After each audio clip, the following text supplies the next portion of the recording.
Okay, so here's the black S10, and this is where we're at with it. Water pump is leaking, so I have a water pump on Riley's engine there that I've changed out. It's a good pump, I believe. We'll try it, and I'm gonna put that in. Hopefully today. I had to grab the battery out of here for this tractor. I was using it, testing it, make sure the battery was good, and it's staying good. I've got 50 to 60 miles on this on my 2-speed transmission that needs to get changed out. So there's one thing that's got to happen, is change the transmission.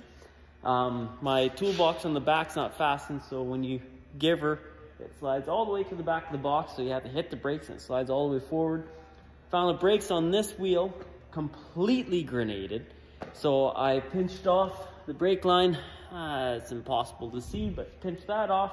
The yoke is broken on the back because I guess you need more power, and it's not good. So I welded some tangs. Where are we? Welded some tangs onto her right in there. Tried to center it, but I got a new yoke. $74. Ridiculous, and I'll tell you why in a second. So, new yoke, Dana 35. Worst axle that you could possibly put behind a 300 plus horsepower engine, but here we are. So I found for $200, if I can keep my face in frame here, for 200 bucks I can buy an 8.8 disc brakes, 410 gear ratio, exactly where I want to go, for, like I said, like 200 bucks. So I just spent half of the axle in a new yoke in an axle that I don't even want. The bolt pattern on an 8.8 is 5 by 4.5, same as these axles.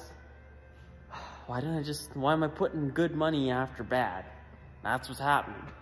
So, otherwise, the truck's been good for winter. Command start's working good, the engine's running good. Keeping all the fluids in except for coolant, because the water pump decided to puke. Yeah, otherwise it's been working good. I had to park it because it was leaking real bad. Oh, off-road design. I don't have it, but I have to clock this transfer case down to get that angle better. That was something that was problematic with the old powertrain combo. And well, that's another 140 bucks, I think, by the time it gets here in Canada land.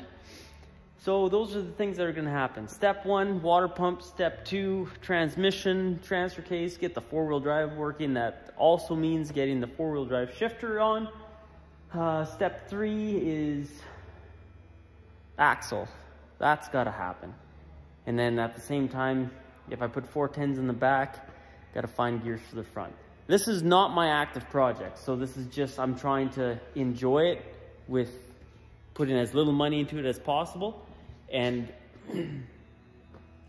just slowly, bit by bit, making the good things out of it. So that's the little update on that. Like I said, other than I only have 2 gears in the transmission, the gearing with 35-inch tires, I can still get 62 mile an hour in second gear. So it's not that big of a deal. I'm running 3,400 RPM at that point, so it sounds like a grain truck. Whatever.